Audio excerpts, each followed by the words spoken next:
Well so part one में हमने देखा कि क्या देखा।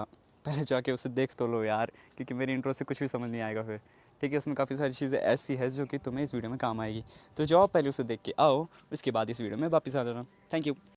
असुरात कहता है कि वैसे भी तुम लोग भुखमरी की वजह से मरने वाले हो, लेकिन इससे पहले छोटी बच्ची सब सुने वो वहाँ से चली जाती है और कहती है कि मुझे मेरे आलू के पास जाना है। असुरात मनी मन सोच रहा होता है कि वैसे भी ये लोग इनकी क्या ही मदद कर लेगी। वहीं दूसरे सीन में हम क्रेडोस और जेफ्रोस को देखते हैं। जेफ्रोस क्रेडोस को बोलता है कि जराथुल इतना पागल तो है नहीं कि वो अपने आप यहाँ आ जाए। क्रेडोस कहता है कि हाँ मैं जानता हूँ, जराथुल को पता है कि हमने यहाँ ट्रैप बिछाए हुए हैं, इसलिए वो अपनी आर्मी भेजेगा। बस हमें सही मौके का इंतजार करके उसकी आर्मी को हराना होगा। वहीं हम फिका अमीर को देखते हैं जिसके प्रोटेक्शन के लिए बाल को रखा गया है। वहीं पे हम ज़ारुतुल की आवाज़ सुनते हैं जो कि कहता है कि तुम्हें क्या लगता है मुझे यहाँ पे जो चल रहा है मुझे पता नहीं चल रहा है क्या। हालांकि उससे फिका अमीर की तकलीफें सही नहीं जा रही थी, बट फिर भी अगर क्रेडोस को हराना है तो ये करना ही होगा। वहीं दूसरे सीन में हम उस बंकर को देखते हैं जहाँ पे वो सभी आलू रखे हैं जो क्रेडोस कुछ ही समय में उगाने वाला है, जिसे देख रही होती है ज़ारुतुल की स्पिरिट आर्मी। वो जैसे ही उसके अंदर घुसती है वहाँ पे पहले से क्रेडोस उनका इंतजार कर रहा होता है। क्रेडोस नोटिस करता है कि ये सबसे खतरनाक वाली स्पिरिट्स है। इनकी ताकत ये है कि चाहे तो किसी की भी उम्र खींच सकती है, किसी की भी स्किल को अपने अंदर ला सकती है, और अगर कोई इनको मारने की कोशिश करे तो उसके वेपन आर पार हो जाते हैं। वहीं क्रेडोस जोर से चिल्लाता है कि अब देखो मेरा ट्रैप, और वो इतनी पागलों वाली हंसी दिखाता है कि आधी स्पिरिट्स भाग जाती है।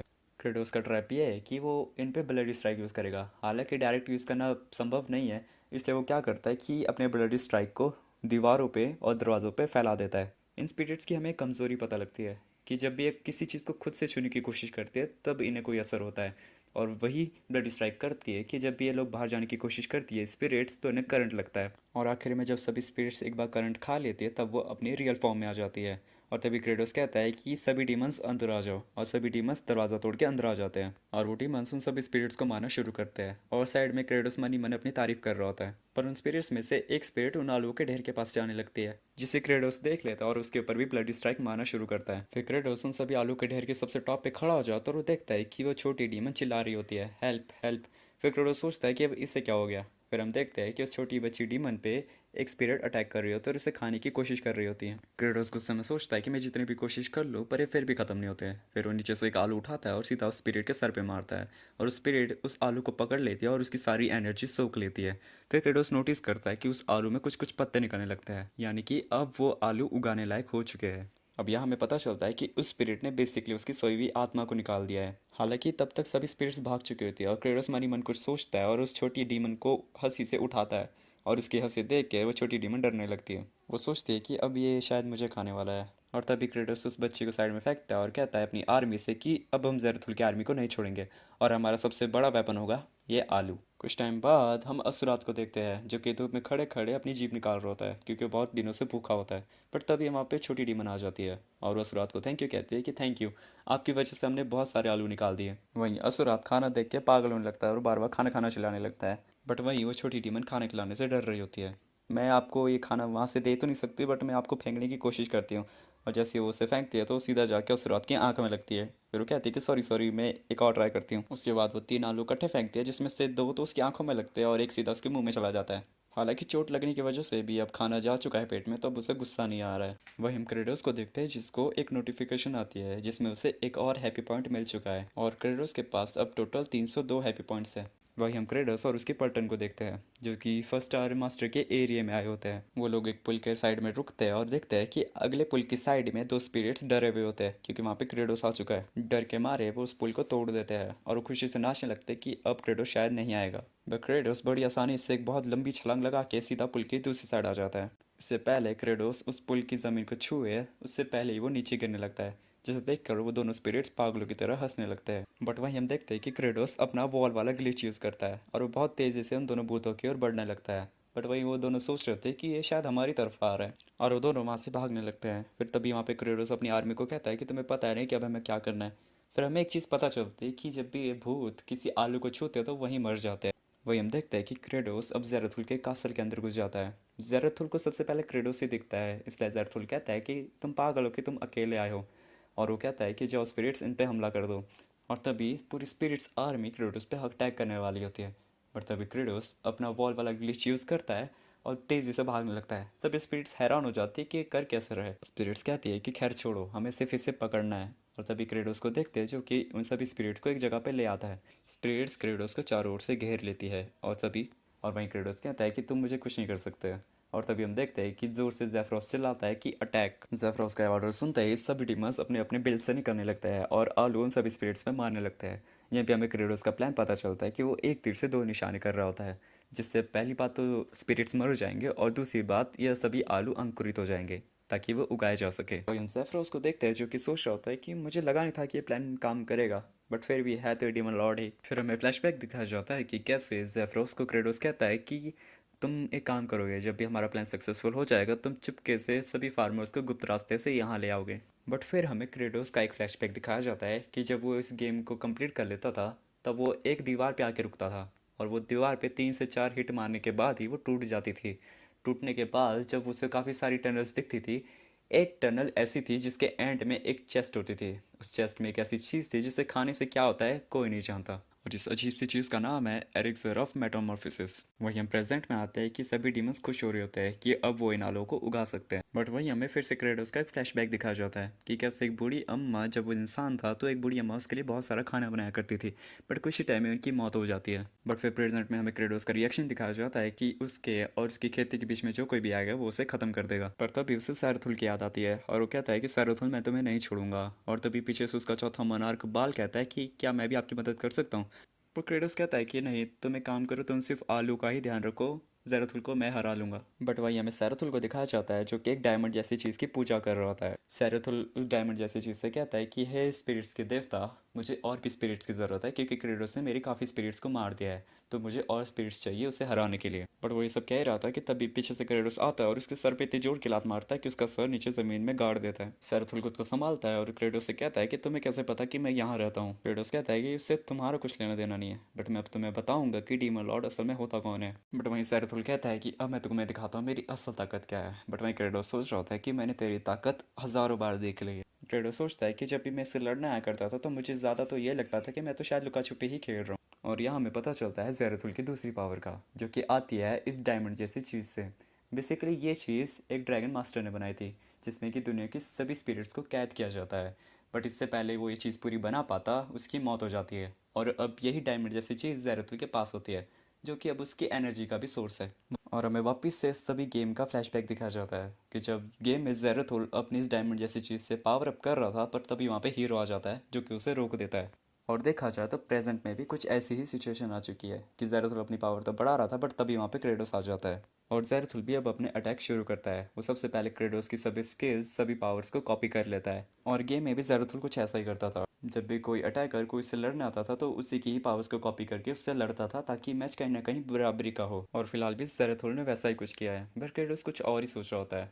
वो सोचता है कि वैसे भी इसने उसी को कॉपी किया है जो इसके सामने है फिलहाल। फिर हमें यहाँ पे क्रेडोस का एक और प्लान पता चलता है कि जैसे ही ज़ैरथुल उसके सामने अटैक करने आता ही है, तभी क्रेडोस अपने हैप्पी पॉइंट्स की मदद से अपनी स्किल्स, अपनी पावर को बढ़ा लेता है और यहाँ पे ज़ैरथुल फिर से उसे कॉपी नहीं कर सकता। जैसे ही ज़ैरथुल क्रेडोस को मुक्का मारने आता ही है तो क्रेडोस भी उसके मुक्के पे मुक्का मारता है। बट वहीं पे हमें पता चलता है कि ज़ैरथुल को तो बहुत दर्द होता है, बट क्रेडोस को बिल्कुल फ़र्क नहीं पड़ता। ज़ैरथुल उससे पूछता है कि तुम्हें कुछ फ़र्क ही नहीं पड़ा, बट तभी क्रेडोस कहता है कि अबे बेवकूफ़, लड़ाइयों में दिमाग भी लगता है। और तभी ज़ैरथुल, जो कि अभी क्रेडोस की कॉपी की हुई है, वो ब्लड स्ट्राइक यूज़ करने का सोचता है। बट वहीं क्रेडोस भी सोचता है कि मैं भी ब्लड स्ट्राइक यूज़ करूँगा और ये दोनों ब्लड स्ट्राइक यूज़ करते हैं। बट जैसे कि क्रेडोस की पावर ज़्यादा है, सारा ब्लड स्ट्राइक मिलके ज़ैरथुल को ही लगता है और इतना ज़्यादा हाई करंट लगने की वजह से ज़ैरथुल की बॉडी अब लिक्विड फॉर्म में बदल चुकी है। तभी क्रेडोस को एक नोटिफिकेशन आती है कि आपको एक फार्मर थ्रोन मिला है जिसमें कि आपको मिलेंगे बहुत सारे फार्मिंग टूल्स। पर तभी क्रेडोस सोचता है कि ठीक है ये काम का तो है, बट 100 हैप्पी पॉइंट्स के बदले थोड़ा सोचना पड़ेगा, तब तक उससे पहले मैं इस ज़ैरथुल को देख लूँ। बट तभी हम ज़ैरथुल को देखते हैं जो कि अब एक ड्रैगन में कन्वर्ट हो चुका है। क्रेडोस कहता है कि हाँ हाँ मुझे पता है, आधी लड़ाई अभी ख़त्म हुई है बट अभी आधी बची है। क्रेडोस सोचता है कि मुझे इसे अकेले हराने की ज़रूरत नहीं है वैसे। तभी हम देखते हैं कि क्रेडोस के पीछे उसकी सारी आर्मी आ रही होती है और एक अजीब सी हंसी देख के कहता है कि अब असली लड़ाई शुरू होगी। क्रेडोस के पीछे उसकी सारी आर्मी देख के ज़ैरथुल ज़रा सोचता है और कहता है कि सुनो मेरे पास एक और ऑप्शन है, क्यों ना ज़रा बैठ के बात की जाए। बट ज़ैरथुल की बात कोई भी डीमन नहीं सुनता और डायरेक्ट जाके ज़ैरथुल पे अटैक करने लगता है। और वो भी अब क्रेडोस की तरह कहने लगते हैं कि हमारे बीच और हमारी खेती के बीच जो भी आएगा हम उसे नहीं छोड़ेंगे। वही साइड में खड़ा खड़ा क्रेडोस सोचता है कि वैसे मैं इसे मार तो देता, बट मुझे लगता है कि फ़िलहाल इसे मारने की कोई ज़रूरत है, और वैसे भी फ़िलहाल मुझे मेरी डीमंस का पेट भरने में ज़्यादा ध्यान होना चाहिए। बट तभी क्रेटोस ना जाने कुछ तो करता है कि आसमान से बहुत ज़ोर की रोशनी निकलने लगती है और उसके नीचे से आता है दी फार्मिंग थ्रोन। बट यहाँ होता ये है कि वो सारा थ्रोन जाके सीधा ज़ेरथुल की बॉडी पे गिरता है, जिससे ज़ेरथुल की बॉडी पे तो चटनी बन जाती है।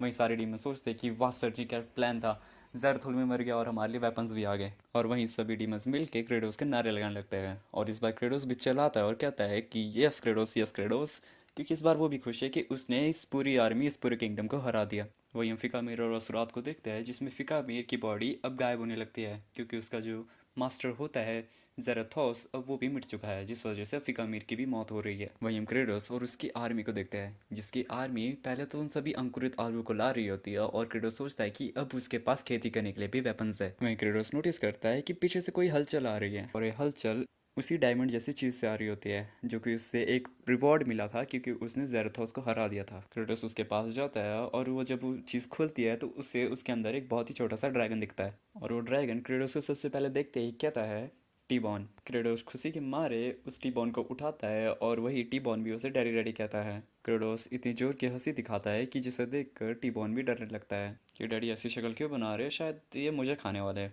और अब क्रेडोस और उसकी आर्मी वापस आ रही होती है, बट वहीं पे टीबॉन डर रहा होता है कि शायद ये सब मुझे खाने ले जा रहे हैं। और सभी डीमंस अब अपने घर पहुंच जाते हैं और सभी डीमंस खुश होते हैं क्योंकि अब उनके पास पर्याप्त खाना होता है। बट वहीं पे टीबॉन को अभी भी लग रहा होता है कि ये मुझे खाने वाले हैं।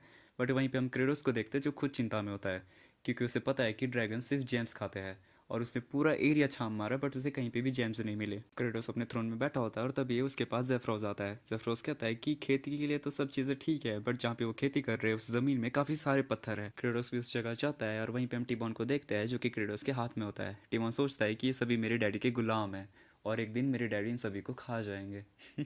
वहीं हम देखते हैं कि सभी डीमंस बहुत मेहनत कर रहे होते हैं और सभी पत्थरों को हटा रहे होते हैं। वहीं क्रेडोस कहता है कि ये सभी ज़मीन पत्थरों की खान है। और वैसे भी मैं बाकी कॉमिक्स के हीरोज़ की तरह नहीं हो जो कि कभी भी कुछ भी समन कर लेते हैं। फैंटेरा। खैर क्रेडोस देखता है कि वो छोटी डीमन भी बहुत मेहनत कर रही होती है पत्थरों को हटाने में, बट वो भी थक चुकी होती है। क्रेडोस मनी मन सोचता है कि अब कोई बात नहीं, मैं इन चीज़ों को हटाने के लिए पूरी कोशिश करूंगा। बट फिर हम वहाँ पे देखते हैं कि वहाँ पे एक भवंडर आ जाता है और हमें क्रेडोस का फ्लैशबैक दिखाया जाता है कि जब भी वो गेम में इस भवंडर से लड़ता था तो वैसे इससे लड़ना पॉसिबल तो नहीं था और जब भी कोई इसके अंदर चला जाए तो इसकी मौत पक्की है क्योंकि इसके अंदर होते हैं बहुत बड़े बड़े पत्थर, जिसकी वजह से इसके अंदर जाने वाला इंसान हमेशा मर जाता था। क्रेडोस भी यहाँ पे हैरान हो जाता है और सोचता है कि अब मैं क्या करूँ। और तभी क्रेडोस अपनी पूरी आर्मी को बोलता है कि सभी जाके पीछे उस पहाड़ी पे छुप जाओ। हालांकि भवंडर दूर तो होता है बट फिर भी उसकी फोर्स उन सभी को पीछे धकेल रही होती है। हालांकि वो जैसे तैसे भागना शुरू करते हैं बट तभी असुरात भी उनके पीछे दौड़ ही रहा होता है कि वो देखता है कि वो छोटी बच्ची डीमन वापस से पीछे की ओर भागने लगती है और हम नोटिस करते हैं कि वो छोटी डीमन असुरात की ओर भागने लगती है। वो कहती है कि असुरात को भी बचा लो। उस छोटी डीमन के फादर भी पीछे की ओर भागने लगते हैं अपनी बेटी को बचाने के लिए। बट क्रेडोस कहता है कि तुम सिर्फ ये ड्रैगन को पकड़ो, मैं जाके तुम्हारी बच्ची को बचा लूंगा। तभी हम उस बच्ची को देखते हैं जो कि उस पुल को खींच रही होती है। बट वहीं पे असुरात कहता है कि तुम पागल हो क्या, तुम्हारे अंदर इतनी ताकत नहीं है और तुम जाके यहाँ से भाग जाओ। बट तभी वहाँ पे क्रेडोस आता है और जोर की लात मार के उस पूरे खंभे को गिरा देता है और असुरात भी नीचे गिर जाता है। वो छोटी डीमन उसकी रस्सियाँ खोलने लगती है बट तभी क्रेडोस नोटिस करता है कि वो भवंडर बहुत पास आ चुका है और तभी असुरात भी कहता है उस बच्ची डीमन से कि तुम यहाँ से भाग जाओ क्योंकि इस रस्सी को खोलना इम्पॉसिबल है क्योंकि इसे 4 हेमली किंग्स में से एक ने बांधा है। बट तभी क्रेडोस गुस्से में आके उस छोटी डीमन और उस रात को पीठ में उठा के वहां से भागने लगता है। बट वंडर की फोर्स ज्यादा होने की वजह से वो ज्यादा कुछ कर नहीं पा रहा था। बट तभी टी-बॉन साइड से आता है और वो कहता है कि मेरे पापा शायद मुश्किल में है, मुझे उनकी मदद करनी होगी। और यहाँ पे टी-बॉन अपनी आइस ब्रेथ का यूज करता है और उस भवंडर को कुछ टाइम के लिए रोक देता है। टी-बॉन को भी अब थकान के मारी उसकी पावर खत्म होने लगती है और वहीं पे भवंडर फिर से शुरू हो जाता है। बट टाइम पे आके क्रेडोस की आर्मी उन सभी को बचा लेती है और सीन चेंज होता है और हम क्रेडोस को एक बेड पे लेटे हुए देखते हैं और हमें रियलाइज होता है कि क्रेडोस की आर्मी उन्हें बचाने में सक्सेसफुल हो जाती है। क्रेडोस को देख रहे होते हैं हार्थोक और सिर्गी जो कि बहुत ही गुस्से में होते हैं और वो प्लान बना चुके होते हैं कि अब उन दोनों में से कोई एक ही बनेगा डीमन लॉर्ड, क्योंकि वैसे भी असुरात अब कुछ कर नहीं सकता क्योंकि वो भी कमजोर है और बाल तो इसी का हो चुका है। तो दोनों धीरे धीरे आगे चल के बढ़ते और अपने दोनों बहुत ही पावरफुल मूव को यूज करने वाले ही होते कि वो नोटिस करते हैं कि क्रेडोस की शक्ल कुछ अजीब सी होती है, कुछ ऐसी। वो दोनों सोचते हैं कि आखिर ऐसे कौन सा होता है बे, या हो सकता है सो ही ना रहा हो। बट तभी हम देखते हैं कि उन दोनों मोनार्क के पीछे बाकी के 2 मोनार्क्स आ जाते हैं। हार्थोक और सिरगी के पीछे आ जाते हैं बाल और असुरात। हार्थोक पूछता है कि आखिर ऐसे कौन सा होता है। बट तभी बाल कहता है कि अगर तुमने इसे उठाया तो तुम यहाँ से जिंदा नहीं जाओगे। पर तभी सिरगी कहती है कि चलो तुम्हारा तो समझ आता है, बट असुरात तुम भी इसके साथ मिल चुके हो क्या। असुरात कहता है कि नहीं ऐसी बात नहीं है, बस इसने मेरी एक बार जान बचाई तो अब मैं भी इसकी एक बार जान बचा रहा हूँ, बट टेंशन ना लो, इसके बाद मैं तुम्हारा ही साथ दूंगा। हाँ तो कहता है कि तुम सोचो एक बार, खेती एक ही बार हो सकती है, उसके बाद क्या हम भूखे नहीं मरेंगे क्या? पर तभी असुरात को याद आता है उस छोटी डीमन के बारे में जो कि खेती के लिए बहुत मेहनत कर रही होती है। असुरात उन दोनों मोनास्क को कहता है कि तुम एक बार सोचो, ऐसा कुछ भी नहीं होने वाला और ना ही हम भूख से मरने वाले हैं। बस हमें अपनी जान को जोखिम में डालना पड़ेगा इन सबका पेट भरने के लिए। और वैसे भी अब मैं इन लोगों के साथ हूँ। असुरात की ऐसी बातें सुनते ही सिरगी और हार्ट तक वहाँ से चुपचाप जाने लगता है। बट जाते जाते वो कहते हैं कि तुम्हें अपने इस फैसले पे पछतावा ज़रूर होगा। क्रेडोस की जैसी आंखें खुलती है, वो कहता है कि क्रेडोस तुम यहाँ। बट असुरात यहाँ पे कहता है कि देखो, अगर तुमने कुछ भी सुना है तो ऐसा नहीं कि मैं तुम्हारी साइड ले रहा हूँ, ठीक है? मैं बस अपना यहाँ पे एहसान चुका रहा हूँ और इसके अलावा कुछ भी नहीं। बट क्रेडोस उसकी कोई भी बात नहीं सुनता और अजीब जैसी शक्ल बनाता है और कहता है कि मेरा लाइटनिंग रॉड यहाँ क्या कर रहा है? असुरात कुछ सोचे इससे पहले ही हमें सीन दिखता है कि वो लाइटनिंग रॉड बन चुका है और फिर से क्रेडोस अपने लाइटनिंग स्ट्राइक उसके ऊपर यूज़ करने लगा होता है। क्रेडोस बाल से कहता है कि हमें और टाइम वेस्ट नहीं करना चाहिए, हमें जल्द से जल्द यहाँ के पत्थरों को हटाना होगा। बट बाल कहता है कि पत्थर तो सारे हट चुके हैं। बट वहीं पे क्रेडोस जब खेत में पहुंचता है तो वो भी नोटिस करता है कि अरे हाँ यार, पत्थर तो हट चुके हैं। और वो देखता है कि जेफ्रोस सभी डीमंस को ऑर्डर कर रहा होता है खेती करने के लिए। जेफ्रो क्रेडोस से पूछता है कि अरे लॉर्ड, आप उठ चुके हो? बट क्रेडोस पूछता है कि मुझे एक बात बताओ, तुम लोगों ने पत्थर फेंके कहाँ? बट तभी हम टीबॉन को देखते हैं और वो सोच रहा होता है कि मैं मेरे डैड के लिए कुछ भी खा जाऊंगा, और वो यहाँ पे सभी पत्थरों को खा के इन सभी पत्थरों को गायब कर रहा होता है। क्रेडोस को ये सब सुनते ही वो एकदम से टीबॉन को अपने पास बुलाता है और टीबॉन भी खुशी खुशी उसके पास आता है। क्रेडोस अजीब सी खुशी बना के उसे सहलाने लगता है। बट टिबॉन इस बार डरता नहीं है और उसे पता चल चुका है कि क्रेडोस उसे नहीं खाने वाला। और टिबॉन पत्थरों को खाने के साथ साथ हवा में आइसी ब्रेथ भी मारता रहता है ताकि भवंडर फिर से ना आ जाए। क्रेडोस जेफ्रोस को कहता है कि चलो काम शुरू किया जाए। बट जेफ्रोस कहता है कि चलो काम तो शुरू किया जाए, बट हमें यह याद रखना होगा कि आलू की तादाद बहुत कम हो चुकी है। क्रेडोस कहता है कि एक और नई प्रॉब्लम, चलो कोई बात नहीं, हमें काम करते इन आलू के कुछ कुछ टुकड़े करके, जैसे एक के आलू के 2 या 3 टुकड़े करके उन्हें उगाया जा सकता है। बट क्रेडोस सोचता है कि अब इन आलूओं को काटेगा कौन? बट फिर सीन चेंज होता है और हम सिरगी को देखते हैं जो कि पहली बार इस सीरीज में अपना हेलमेट उतारती है और पहली बार हम इसकी शक्ल देख रहे हैं। और डैम, खैर सिरगी यहाँ सोच रही होती है कि मुझे काफ़ी टाइम तो हो चुका है वो गंदा काम किया है, बट फिर भी मेरे शरीर से वो गंदी बात जा ही नहीं रही है। तभी सिरगी को दरवाजे से आवाज़ आती है कि सिरगी, मैं तुमसे बात करना चाहता हूँ। सिरगी सोचती है कि तो डीमन लॉर्ड है ना, और ये पहली बार मुझसे ऐसे बात करने आ रहा है, आखिर से चाहिए क्या? सिरगी सीधा मुंह पे कहते हैं कि मुझे तुमसे कोई बात नहीं करनी, तुम यहाँ से निकल जाओ। अब यहाँ पे क्रेडोस अपनी मीठी मीठी बातें शुरू करता है। वो कहता है कि अगर मैं तुम्हें देखूंगा नहीं तो मैं तुमसे बात कैसे कर पाऊंगा, क्योंकि वैसे भी ऐसे बातें करने में शायद बातों में कुछ गड़बड़ हो सकती है समझने में। क्रेडोस कहता है कि चलो मैं तो आ रहा हूँ अंदर। और तभी सिरगी चिल्ला ही रही होती है कि तभी वो देखती है पीछे कि क्रेडोस अपना वो ग्लिच यूज़ करके अंदर आ जाता है। तभी सिरगी चिल्लाती है कि क्या तुम्हें तमीज़ नहीं है क्या कि लड़की के कमरे में कैसे आ जाता है? बट वहीं क्रेडोस बिना कोई बहस किए अपने घुटनों के बल बैठ जाता है। अब यहाँ पे क्रेडोस बोलना शुरू करता है। वो कहता है कि सिरगी, मैं तुम्हारे बिना कुछ भी नहीं हूँ, सिर्फ तुम ही हो जो अभी फिलहाल मेरी मदद कर सकती हो। सिरगी सोचती तो है आखिर से हुआ क्या है, बट साथ ही शर्मा भी रही होती है। वहीं हम क्रेडोस की शक्ल देखते हैं जो मनी मन सोच रहा होता है कि बेवकूफ़ लड़की, मुझे सिर्फ तुम्हारी तलवारों की ज़रूरत है। और वहीं सिरगी थोड़ी सी तारीफों में मान जाती है। वहीं डेमोलॉर्ड सोचता है कि इसे मनाना कितना आसान था यार। सिरगी कहती है कि चलो कोई बात नहीं, कम से कम तुम्हारी बात सुन तो सकती हूँ। एंड सीन चेंज होता है, क्रेडोस और सिरगी एक पहाड़ को देख रहे होते हैं, आलू के। क्रेडोस सिरगी को कहता है कि जाओ और इनके आधे आधे टुकड़े कर दो ताकि हम इन्हें उगा सकें। और वहीं सिरगी गुस्से में अपने दांत चबाने लगती है और सोचती है कि मुझे पता था ये ऐसा ही कुछ कराएगा। क्रेडोस सिरगी को समझाता है कि आलू को कैसे काटना है। सिरगी चलाने लगती है कि मैंने कब कहा कि मैं काम करूंगी, बट तभी क्रेडोस कहता है कि तुम्हारी तरफ आलू आ रहे हैं। बट वहीं सिरगी अपने रिफ्लेक्सेस का यूज़ करके उन सभी आलू को बराबर तरीके से काट देती है। और क्रेडोस कहता है कि देखा, मैंने कहा था ना कि काम सिर्फ तुम ही कर सकती हो। और क्रेडोस अब और भी मक्खन लगाना शुरू करता है। देखा, मैंने कहा था ना कि ये काम तुम्हारे अलावा कोई नहीं कर सकता। और वहीं सिरगी ये सब सुन के ज़रा शर्माने लगती है। बट वहीं सिरगी एकदम से होश में आती है और कहती है कि नहीं, मुझे पता है तुम झूठ बोल रहे हो, तुम मुझे अपनी मीठी मीठी बातों में नहीं फंसा सकते, तुम हो सिर्फ एक पागल डेमन लॉर्ड। बट वहीं क्रेडोस एकदम से सिरगी के पास आ जाता है। वो उसके हाथों को पकड़ता है और कहता है कि ये देखो, तुम्हारी तलवारें कितनी गंदी हो चुकी है। फिर उसके हाथों में पकड़ी सभी तलवारों को एकदम चमका देता है। वहीं सिरगी कह रही होती है कि तुम कर क्या रहे हो? वहीं डेमन लॉर्ड कहता है कि मैं सिर्फ इन्हें चमका रहा हूँ। वहीं सिरगी अब डेमन लॉर्ड के बिल्कुल आंखों में देखने लगती है। और फिर हमें भी लगता है कि आखिर ऐसे क्यों देख रही है। वहीं हम क्रेडोस की सोच को देखते हैं जो कि सोच रहा होता है कि ये कितनी बेवकूफ़ है, इससे लगता है कि मैं इसके बारे में सोच रहा हूँ। वैसे भी अगर मैं इसके तलवारों को साफ़ नहीं करूँगा तो एक आलू का रस दूसरे आलू के रस से ख़राब हो सकता है, इसलिए इन्हें साफ़ करना बहुत ज़रूरी है। फिर क्रेडोस खड़ा होता है और सिरगी को कहता है कि सिरगी देखो, मैं तुमसे फिर कह रहा हूँ कि ये काम तुम्हारे अलावा कोई नहीं कर सकता। सिरगी कहती है कि चलो कोई बात नहीं, बस एक आखिरी बार मैं तुम्हारी मदद कर रही हूँ। वहीं पे क्रेडोस एकदम से खुश होकर नाचने लगता है और कहता है कि चलो कोई बात नहीं, हम आज ही इन आलू को काट के ख़त्म कर देंगे। वहीं वो अब आलू को काटना शुरू करते हैं। वहीं पे हार्तक दूर से सिरगी को देख रहा होता है और सोच रहा होता है कि मुझे लगा था ये समझदार है, बट ये भी इसकी मीठी मीठी बातों में फंस गई। वही हम दूर असरात को देखते हैं जो कि मन ही मन सोच रहा होता है कि आखिर ज़िंदगी का मतलब क्या है, और मैं क्या ज़िंदगी भर ये लाइटनिंग रॉड ही बना रहूँगा क्या। तभी वहाँ पे छोटी टीमन आ जाती है और कहती है कि मैं आपके लिए खाना लाई हूँ। बट वहीं पे असरात गुस्से में होता है और कहता है कि तुम्हें क्या लगता है मैं जनरल, एक मोनार्क, एक लो रैंक डीमन से खाना लूँगा क्या। तो अच्छा यही होगा कि यहाँ से निकल जाओ, नहीं तो अगर मैं आज़ाद हुआ तो सबसे पहले तुम्हें ही खाऊंगा। बट वो छोटी डीमन कुछ नहीं सुनती और उसके मुंह में आलू फेंकना शुरू करती है। और हम असरात को देखते हैं कि वो भी कोशिश कर रहा था उन आलूओं को पकड़ने की। हार्तो को असरात को भी देख रहा होता है और सोच रहा होता है कि मुझे इससे उम्मीद थी, बट ये भी बदल चुका है अब। और रही बाल की बारी, तब तो उसका तो छोड़ ही दो, उसके बारे में तो मैं सोचना भी नहीं चाहता। तो शायद अब मैं ही हूँ जिससे डीमन लॉर्ड को मारना पड़ेगा और अगला डीमन लॉर्ड बनना पड़ेगा। वही हम देखते हैं कि क्रेडोस उन सभी आलूओं को काटने में सफल हो जाता है सिरगी के द्वारा। और वहीं पे जब सबको पता लगता है कि इन आलूओं को सिरगी ने काटा, तो सभी सिरगी को थैंक यू बोलते हैं, जिसे थैंक यू सुन के सिरगी को भी अब ज़रा अच्छा लगने लगता है। हाँ, तो सोचता है कि मुझे पता ही था कि इसकी शक्ल ऐसी भी दिख सकती है। और वहीं पे सभी डीमंस खुश होते हैं कि अब वो आलू को उगा सकते हैं और उनके पास फिर से खाना आ सकता है। फिर सभी आलू को लगाना शुरू करते हैं और क्रेटोस सबको कहता है कि जैसे ये पौधे थोड़े बहुत उग जाएंगे तो इनसे कुछ फूल निकलेंगे और हमें उन्हें बाद में निकालना होगा। बाल कहता है कि चलो ये काम तो मैं ही कर सकता हूँ। फिर क्रेटोस कहता है कि तुम इस बारे में सोचना भी मत। फिर क्रेटोस सबसे एक सवाल पूछता है, मुझे एक बात बताओ, अगर किसी एक पौधे से 2 से 3 फूल निकलेंगे तो फिर ये ज़्यादा अच्छा होगा, या फिर 4 से 5 फूल निकलेंगे तो वो ज़्यादा अच्छा होगा। सभी डीमंस कहते हैं कि जितने ज़्यादा फूल निकलेंगे उतना ही अच्छा होगा। दूर पेड़ के साइड में खड़े डीमंस सोच रहे होते हैं कि जितने ज़्यादा फूल होंगे उतना ही अच्छा होगा, बट क्रेटोस कहता है कि नहीं, ऐसा बिल्कुल नहीं है। सभी सोच रहे होते हैं कि शायद ये हमें बेवकूफ़ समझता है। बट वहीं पे खड़ा होता है हार्तोक। हार्तोक उन डीमंस को बताता है कि तुम पागल हो, शायद तुम्हारे अंदर सच में दिमाग नहीं है। क्योंकि तुम लोग एक चीज़ सोचो, अगर किसी पौधे में जितने ज़्यादा फूल होंगे मतलब उन फूलों में उतना ही ज़्यादा न्यूट्रिशन होगा, और उन फूलों को न्यूट्रिशन मिलेगा उस पौधे से, मतलब जितने कम फूल होंगे उतना ही न्यूट्रिशन उस पौधे में होगा।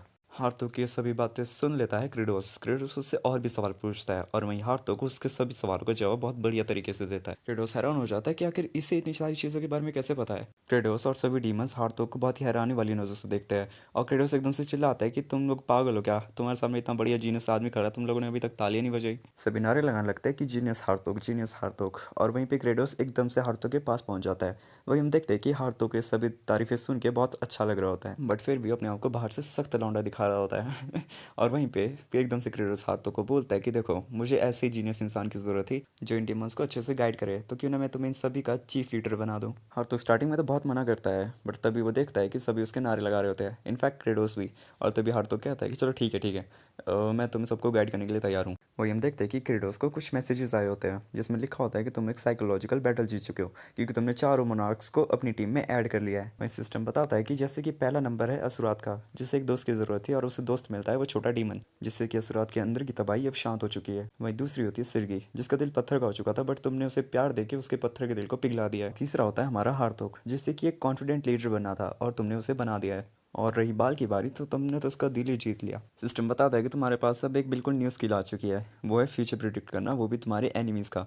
बट क्योंकि ये लेवल 1 पे है तो इसलिए तुम सिर्फ 6 घंटे का ही फ्यूचर देख सकते हो। क्रेडोस दिमाग लगाता है कि तो मैं मौसम के ऊपर भी ट्राई कर सकता हूँ, जिससे मुझे मौसम का पता चल सके। वहीं सीन चेंज होता है और किमची और उसके वो 2 लोगों को देखता है। अब वो दोनों अपने गांव के लिए और निकलने के लिए तैयार हो रहे होते हैं। वो किमची को कहते हैं कि तुम हमारे साथ क्यों नहीं चलते। किमची कहता है कि तुम रहने दो, वैसे भी मेरे कपड़े देख के सभी गांव वाले डर जाते हैं। वो दोनों कहते हैं कि तो फिर तुम अपने कपड़े क्यों नहीं बदलते।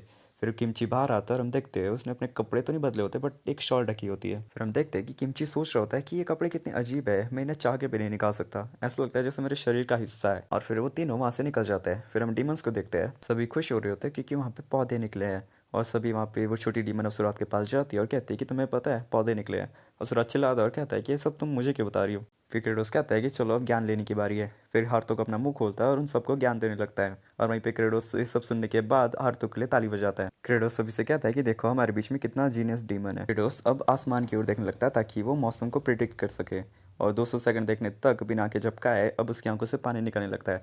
हालांकि उसे प्रिडिक्ट हो जाता है कि 6 घंटों तक तो मौसम बिल्कुल साफ है और पौधों को कोई नुकसान नहीं है, बट उसकी आंखों में आंसू देख के सभी सोच रहे होते हैं कि ये क्रेडोस खुशी के मारे रो रहे हैं। जेफ्रोस क्रेडोस को बताता है कि 2nd स्टार एरिया से आपसे कोई मिलने आया है। क्रेडोस मनी में सोच रहा होता है कि अब ये क्या करेगा। फिर हम देखते हैं कि एक लैपलॉर नाम की चीज़ डी क्रेडोस से मिलने आई होती है।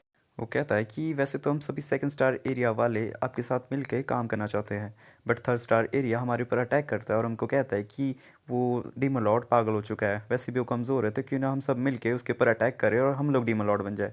वहीं क्रेडोस थ्रोन में बैठे बैठे अपना सर पकड़ने लगता है। वो कहता है कि सभी डीमंस क्या एक ही तरह होते हैं क्या। क्रेडोस जेफरोस को कहता है कि अगर हमने थर्ड मास्टर को नहीं रोका तो या तो सेकंड स्टार एरिया को हरा देगा या फिर अपनी टीम में जोड़ देगा, और ऐसा करने के बाद थर्ड स्टार एरिया इतना ज़्यादा ताकतवर हो जाएगा कि शायद मुझे हरा भी दे। और वैसे भी मेरी स्थिति अभी ऐसी है कि मैं खेती छोड़ के जा भी नहीं सकता, और वैसे भी थर्ड स्टार एरिया एक ऐसी जगह जहाँ पे जाना आसान नहीं है। और फिर हमें एक कुएं के बारे में बताया जाता है जहाँ से क्रेडोस जल्दी से किसी जगह पे जाया करता था, बट अब वो भी ढंग से काम नहीं कर रहा है। क्रेडोस थ्रोन में बैठे बैठे सोच रहा होता है कि अरे मैं पागल हो गया हो क्या, मैं तो डेमन लॉर्ड हूँ। और अजीब से हंसने के बाद वो सोचता है कि क्यों ना सिरकी और बाल को वहाँ पे बेचा जाए, क्योंकि वैसे भी ये एक एक स्टार मास्टर के बराबर है। और फिर दूसरी सीन में हम देखते हैं कि सिरकी और बाल अपनी पूरी आर्मी को लेके वहाँ पे वो जाने लगता है, और थर्ड स्टार एरिया के मास्टर का नाम होता है रस्टर। वहीं दूसरी ओर हम देखते हैं कि क्रेडोस और हार्थोग दोनों ही पौधों का बहुत अच्छे से ख्याल रखते हैं। वहीं दूसरी सीन में हम देखते हैं कि थर्ड स्टार एरिया मास्टर और सेकंड स्टार एरिया मास्टर दोनों एक दूसरे से बात कर रहे होते हैं। सेकंड स्टार एरिया मास्टर घुटनों पे आके कहता है कि नहीं, मैं आपकी मदद नहीं कर सकता, क्योंकि डेमन लॉर्ड ने हमें सिखाया है कि हमें किसी को मार के अपना पेट भरने की जरूरत नहीं है। हम खेती करेंगे जिससे हमारा पेट आसानी से भर सकता है, और नहीं हमें किसी को मारना पड़ेगा। रस्टर गुस्सा हो जाता है। प्लेनेस कहता है कि तुम देखो भी तो, डेमन लॉर्ड सभी बातों पे अमल भी कर रहा है, वो खेती कर रहा है जो कि अब सफल हो रही है। बट रस्टर उसकी बातों को सुन के इतना गुस्सा हो जाता है कि वो अपनी तलवार उठाता है और प्लेनेस पे मारने वाला ही होता है कि तभी वहाँ पे सिरगी और बाल आ जाते हैं। एंड ये दोनों ही यहाँ पे बहुत ज़्यादा गुस्से में होते हैं, और यहाँ पे दोनों एक बहुत ही बैडेस्ट एंट्री लेके सिरगी रस्टर को कहती है वही लाइन जो अभी रस्टर ने प्लेनिस को कही थी कि रस्टर तुम एक बात तो सही कही कि हम डीमंस और हमारा काम ही है लड़ना। वही हम उस छोटी डीमन को देखते हैं जो बहुत ज़्यादा खुश होती है और कहीं पे जा रही होती है। वही हम सिरकी को देखते हैं जो अभी बहुत ज़्यादा गुस्से में होती है। सिरकी रस्टर को पूछती है कि अगर लड़ने से सब कुछ शांत हो जाता तो अभी तक हम शांत क्यों नहीं है, हम लोग अभी भी भूख से क्यों मर रहे हैं, हमें तो सब कुछ शांत हो जाना चाहिए था ना। वही हम उस छोटी डीमन को देखते हैं जो अपने पापा को बोलती है कि जल्दी बाहर आइए। जब वो सभी डीमंस बाहर आते तो वो देखते एक बहुत ही बड़ा हरा भरा आलूओं का खेत जिसमें ढेर सारे पौधे होते हैं और वो उग चुके थे। इस दृश्य को देखने के बाद सभी डीमंस बहुत ज़्यादा खुश होते हैं। हमारा क्रेडोस, हार्थोग, जेफरोस और सभी डीमंस, इवन असरात की आंखों में भी खुशी के आंसू थे। वो छोटी डीमन क्रेडोस के पास भाग के जाती है और कहती है कि मैंने इससे सुंदर चीज़ आज तक नहीं देखी। वही हम सिरके को देखते हैं जो कि रस्टर को मारने के लिए आगे बढ़ चुकी थी। रस्टर भागने की कोशिश तो करता है बट पीछे से बाल आके उसे पकड़ लेता है और सिरकी अपने वारों की मदद से उसे अधमरा कर देती है। रस्टर बचने के लिए कहता है कि तुम लोग तो कह रहे थे कि किसी को मारना अच्छा नहीं होता, तो तुम लोग मुझे मारने क्यों आए हो यहाँ पे। सिरकी कहती है कि कुछ लोगों का मरना कभी कभी ज़रूरी होता है। वही हम क्रेडोस और उसकी आर्मी को देखते हैं। क्रेडोस सभी को कहता है कि हम सभी को इन फूलों को जल्दी से निकालना होगा, जिससे ऑर्डर को सुनने के बाद सभी डीमंस थोड़ा उदास हो जाते हैं। ये सुनने के बाद असुरात भी इतना गुस्सा हो जाता है, वो कहता है क्रेडोस की कि मुझे एक बार छोड़ो, मैं तुम्हें बताता हूँ मैं कौन हूँ। हार्थोग वहीं पे साइड में खड़ा खड़ा कहता है कि रुको, तुम्हें कुछ चीज़ें बतानी होगी। वो यही सब चीज़ें बताता है कि इन फूलों को निकालना क्यों ज़रूरी है, अगर हम इन्हें नहीं निकालेंगे तो फिर फसल अच्छी नहीं होगी। ये सब सुनने के बाद सभी डीमंस रोते रोते इन फूलों को निकालना शुरू करते हैं। क्रेडोस सभी को अच्छे से काम करते हुए देखकर बहुत जोरों से हंसने लगता है। वहीं सीन चेंज होता है और हम देखते हैं कि रस्टर अब क्रेडोस के सामने हाजिर हुआ है। क्रेडोस रस्टर से पूछता है कि तुम मुझे एक बात बताओ, जैसे कि तुम्हें पता है कि मैंने फर्स्ट स्टार मास्टर को हराया, तो तुम्हारे अंदर इतनी हिम्मत आई कहाँ से कि तुम मेरे खिलाफ बगावत करो। बट रस्टर सीधा क्रेडोस को कहता है कि तुम्हें मुझे मारना है तो सीधे मार दो, वैसे भी मैं उसकी बात नहीं सुनना चाहता जो कि लड़ना ही भूल गया है। इसे सुनने के बाद क्रेडोस को इतना गुस्सा आता है कि वो रस्टर के ऊपर ब्लडी स्ट्राइक का यूज करता है। हालांकि रस्टर को दर्द तो होता है बट ना उसके आर्मर को कुछ होता है ना ही वो घायल होता है। रस्टर कहता है कि तुम्हारे इन छोटे मोटे हमलों से मुझे वैसे भी कुछ नहीं होने वाला। क्रेडोस कहता है कि ये तो बहुत अच्छी बात है। फिर हम अगले सीन में देखते हैं कि अब रस्टर भी एक लाइटनिंग रॉड बन चुका है और क्रेडोस भी उसके ऊपर लाइटनिंग स्ट्राइक मारना शुरू करता है। वहीं पे रस्टर कहता है कि तुम चाहो मुझे मार दो, बट इतनी बेइज्जती तो मत कराओ। क्रेडोस कहता है कि इस असुरात को देखो, ये जल्दी से ठीक नहीं हो रहा है जिस वजह से मेरा काम रुक रहा है। क्रेडोस कहता तो कि न से छोड़ ही दिया जाए। फिर वो असुरात को छोड़ देता है और असुरात नीचे गिरता है। फिर वो उसके पास वो छोटी डीमन आती है उसे संभालने के लिए, बट असुरात एक बहुत ही अजीब सी हंसी के साथ उसे देखता है और कहता है कि अब समय आ गया है तुम्हें खाने का। जिसे देखने के बाद वो छोटी डीमन डर के भागने लगती है, बट उस रात उसे पकड़ने ही वाला होता है कि वो नीचे गिर जाता है क्योंकि उसके शरीर में अब उतनी ताकत ही नहीं बची है। फिर वहाँ पे बाल आता है, उसे गोदी में उठाता है, बट असुरात को एक बहुत ही बेइज्जती वाली चीज़ लगती है कि उसे कोई गोदी में उठा रहा है। असुरात कहता है कि मुझे कम से कम ऐसे तो मत उठाओ, पर बाल उसे बच्चे की तरह पीठ में उठा लेता है। फिर वो दोनों ही वहाँ से चले जाते हैं। फिर हम क्रेडोस को देखते हैं जो कि फ्यूचर पहले ही प्रिडिक्ट कर चुका होता है। वो देखता है कि अगर मैं असुरात को छोड़ूंगा तो 6-7 घंटे तक तो कुछ नहीं करने वाला। अब क्रेडोस भी अपनी आर्मी को कहता है कि जल्दी जल्दी फूलों को साइड करो। सिरकी भी बहुत ही तेजी से अपनी तलवार की मदद से सभी फूलों को काट रही होती है। वहीं हार्थोग भी हवा में नमी बनाने का काम करता रहता है। अब उस रात भी इन सभी को इतनी मेहनत करते हुए देखता है और देखता है कि इन्हें पता है कि यहाँ पे अगर ये मेहनत करेंगे तो इसका कोई ना कोई फल ज़रूर मिलेगा। क्रेडोस उन सभी को गाइड कर ही रहा होता है कि तभी उसे पीछे से प्लेनिस की आवाज़ आती है। क्रेडोस पीछे मुड़ता है और प्लेनिस उसे थैंक यू बोलता है। वो कहता है कि थैंक यू, आपने मुझे रस्टर से बचा लिया। बट जब वो क्रेडोस की शक्ल देखता है तो वो देखता है कि क्रेडोस बहुत ही गुस्से में है। प्लेनिस क्रेडोस से पूछता है कि आप गुस्से में क्यों हो। क्रेडोस पूछता है कि तुम खाली हाथ क्यों आए हो या फिर तुम अकेले क्यों आए हो। प्लेनस कहता है क्या फिक्र ना करे, मैंने मेरी पूरी एरिया में बात फैला दी है कि क्रेडोस को कुछ लोगों की ज़रूरत है ताकि वो खेती करने में उनकी मदद कर सके, और मैं कुछ ही टाइम में सबको इकट्ठा करके आपके पास भिजवा दूंगा। प्लेनस वहाँ से निकलने लगता है, बट क्रेडोस मन ही मन कुछ सोच रहा होता है कि आखिर मैंने खेती शुरू ही क्यों की। वही हम प्लेनस को देखते हैं जो चलते चलते कुछ सोच रहा था। वो सोचता है कि देखो ना एक जगह कितनी अच्छी है, बस यहाँ पे कुछ पत्थर है बट यहाँ पे कितने सारे न्यूट्रिशंस है, और मैं बदकिस्मत जो कि कीचड़ में पैदा हो गया। बट मेरे पास एक आइडिया है, क्यों ना मैं यहाँ की सारी एनर्जी सोख लूँ, फिर मैं इतना ताकतवर बन जाऊँ कि मैं डीमन लॉर्ड बन जाऊँ। और डीमन लॉर्ड ना सही बट सबसे ताकतवर प्लांट तो बन ही सकता हूँ। और वे सोचते सोचते चलते चलते मुस्कुरा रहा होता है, फिर एकदम से एक जगह आके अपनी सभी जड़ों को नीचे ज़मीन में धंसा देता है। वही हम क्रेड उसको एक जगह पे देखते हैं जहाँ पे बाल आता है, और वो कहता है कि आप जल्दी मेरे साथ आइए, यहाँ पे ज़रा कुछ गड़बड़ हो गई है। जब क्रेडोस वहाँ पे वापस खेतों में जाता है तो वहाँ देखता है कि सभी आलू के पौधों के पत्ते ज़रा सूख चुके हैं। डीमंस आपस में बात कर रहे होते कि हमें तो पहले से पता था ये पॉसिबल नहीं है। हार तो कहता है कि आखिर हम चुके कहाँ, हमने हर चीज़ को तो परफेक्ट रखा था।